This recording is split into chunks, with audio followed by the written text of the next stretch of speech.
Welcome everybody to part 3 of the greatest prospect in every single country series.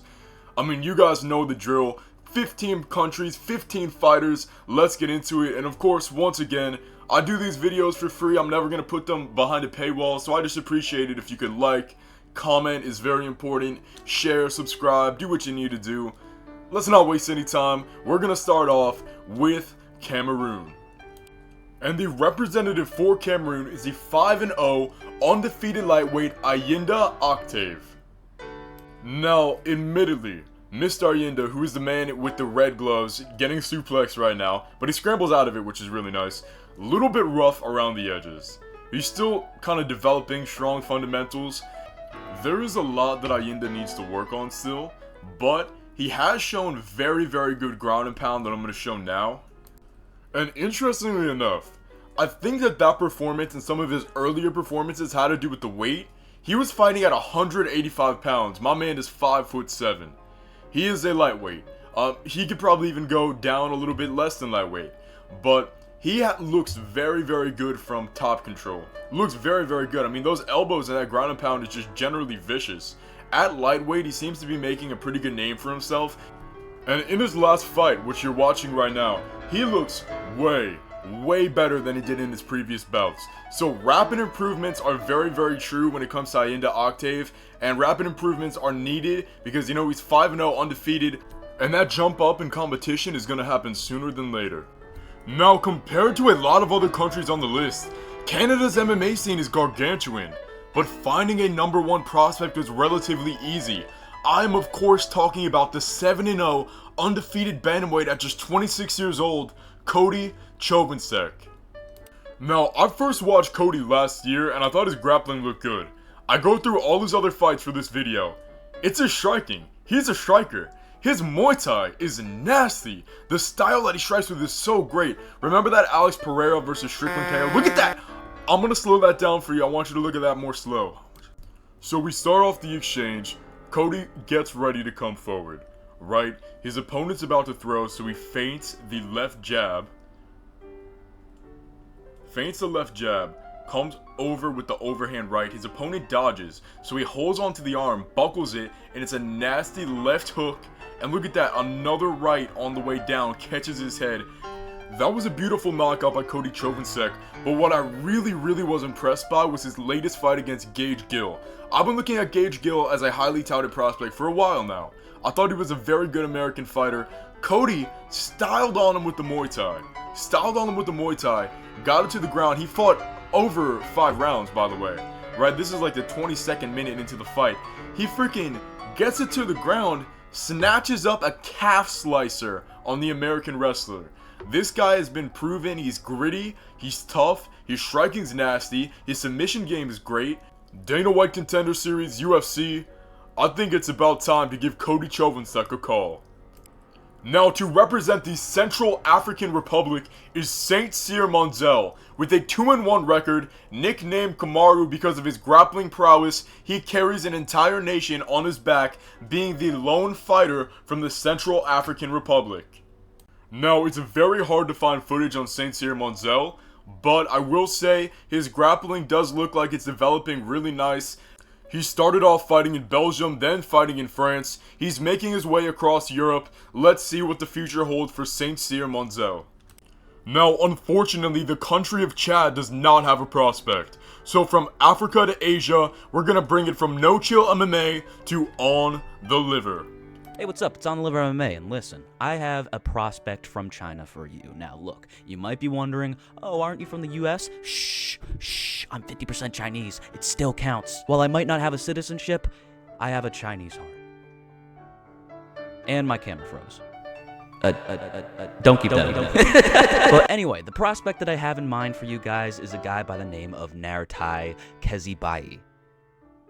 If I said that right. I don't know if I said that right. But he's really good. He's 24 years of age and is 10-1. With a well-rounded game that proves that he's able to go the distance, is able to get a knockout, and is able to get a submission, especially off his back in his debut when he got a triangle choke 2 minutes into the first round. And while he did lose to a 4-5 guy in his second professional fight, he made up for it by beating a lot of worthy contenders. A 17-7 guy, a 29-9 guy, a 5-1 guy, a 10-3 guy. These guys are great, and he's running right through them. But given the fact that he's so young, there's still so much to improve, but I think his record and what he's been able to accomplish so far has proved that he is probably one of the better prospects from China and will make a stamp in the UFC or a major organization in the future. Guys, go make sure you check out, like, and subscribe to On the Liver MMA, a very young YouTube channel. And now we're going to go to Chile for a very, very young MMA prospect. I'm, of course, talking about the 16-year-old phenom, Alberth Bahamondes, brother of UFC superstar Ignacio Bahamondes.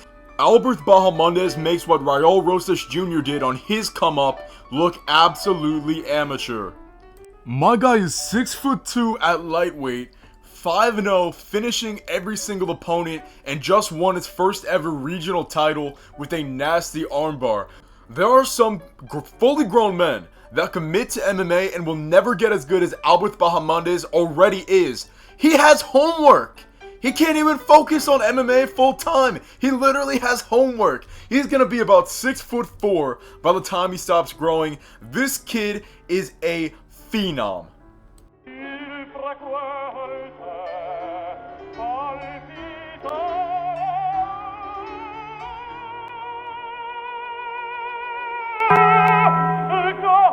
Believe it or not, we have another undefeated South American lightweight fighter. Representing Colombia is Miguel Angel Lozano, 7-0 at just 26 years old.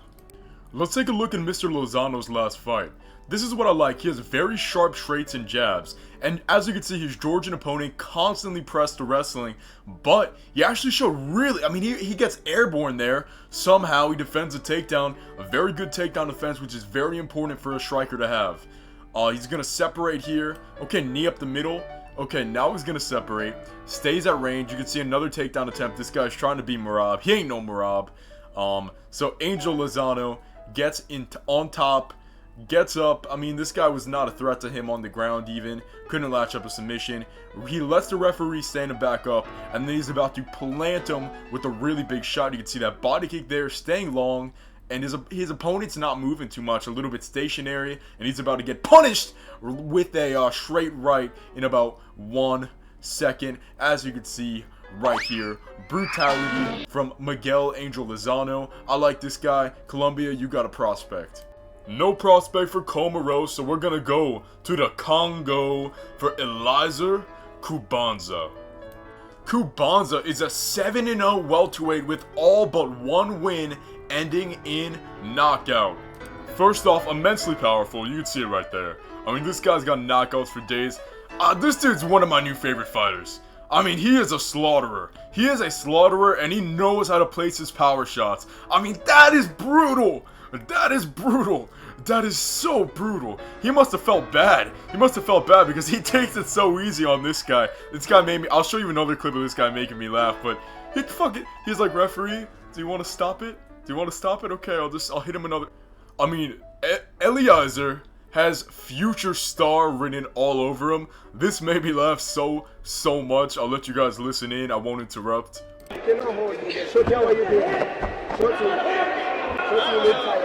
Good man. Make it sit.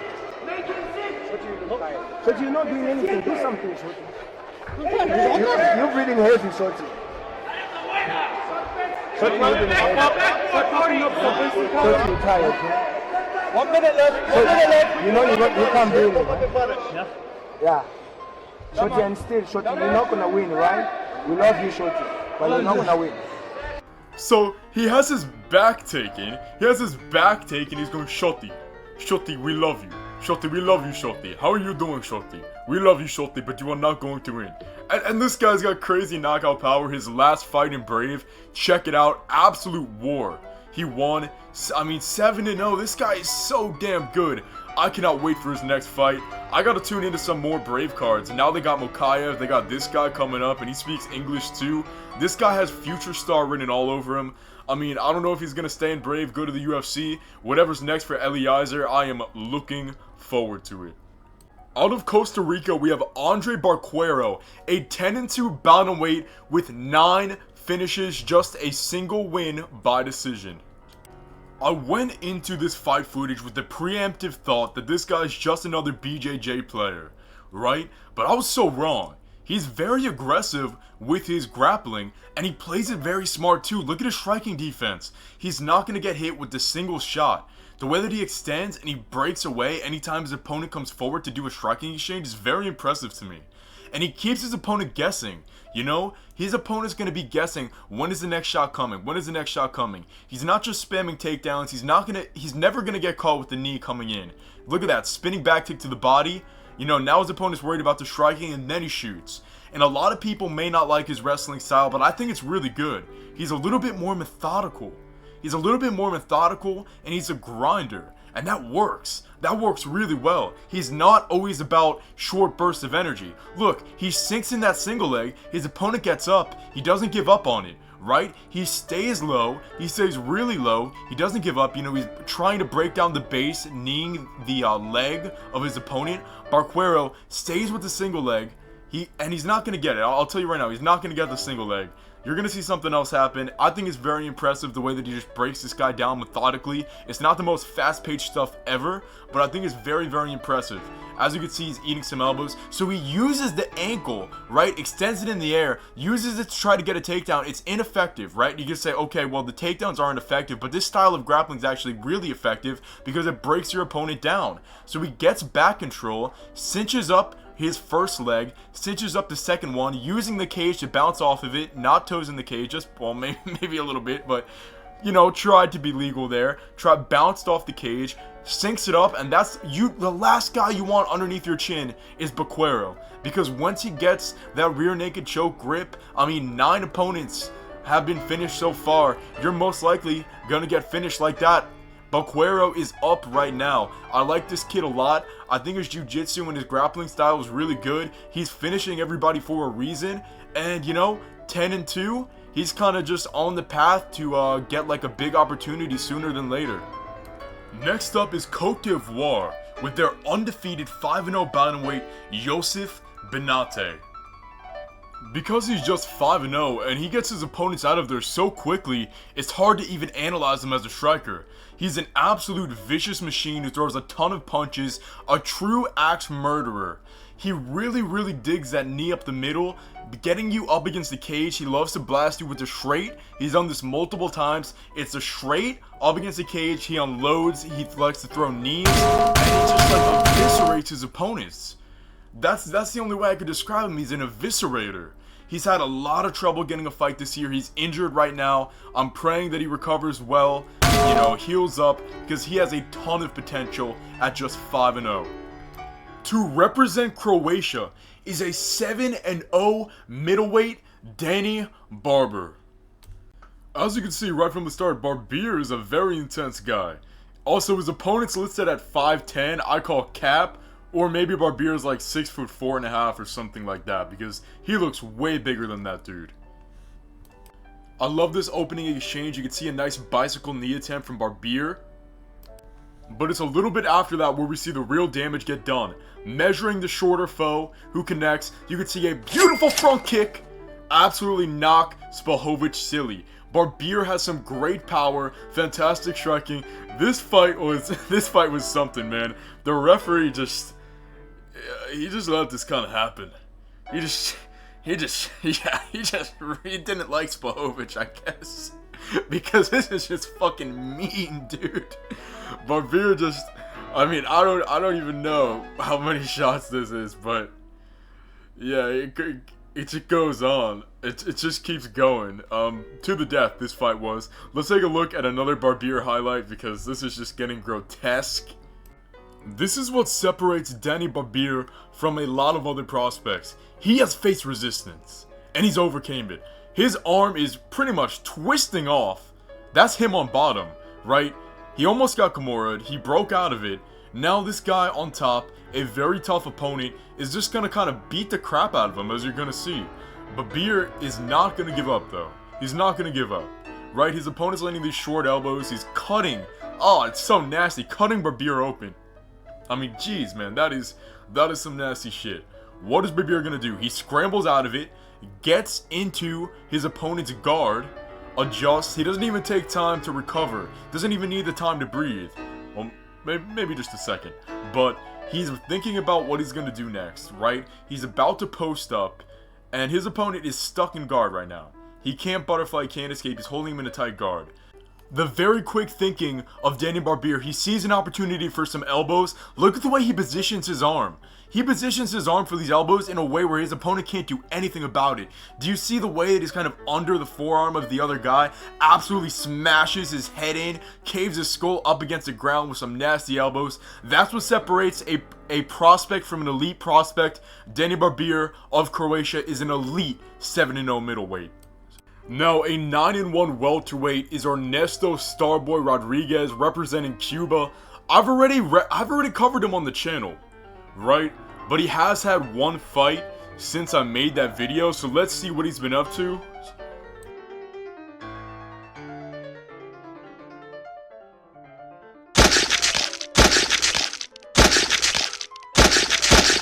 If you're unfamiliar with Ernesto Starboy Rodriguez, he is 9-1. Only loss is to current LFA lightweight champion Richie Lewis. Other than that, 9-0. Just beat a former PFL contender. The guy went 3-3 in the PFL. He just got a nice unanimous decision win. Showed a lot of very good defensive tactics in that fight.